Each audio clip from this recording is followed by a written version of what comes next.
লোকের মাধ্যমে রাসূল সাল্লাল্লাহু আলাইহি ওয়াসাল্লামের রওজা শরীফে সালাম পাঠানো কি জায়েজ?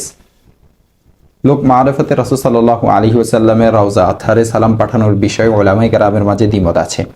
কেননা হাদিস শরীফের মধ্যে আছে, আব্দুল্লাহ রাদিয়াল্লাহু তাআলা আনহু থেকে বর্ণিত, তিনি বলেন, আল্লাহ রাসূল সাল্লাল্লাহু আলাইহি ওয়াসাল্লাম বলেছেন, আল্লাহ তাআলার কতক ফেরেশতা এমনও রয়েছে যারা পৃথিবীতে বিচরণ করে বেড়ায়, তারা আমার উম্মতের সালাম আমার কাছে পৌঁছিয়ে দিয়ে থাকেন।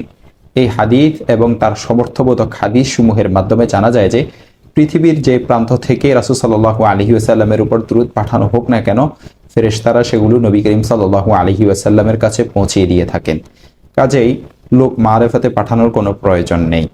আর দ্বিতীয় মতের অবলম্বনকারী উলামায়ে কেরামের বক্তব্য হলো, আহলুস সুন্নাহ ওয়াল জামাতের আকীদা মতে রাসূল সাল্লাল্লাহু আলাইহি ওয়াসাল্লাম কবরে জীবিত আছেন।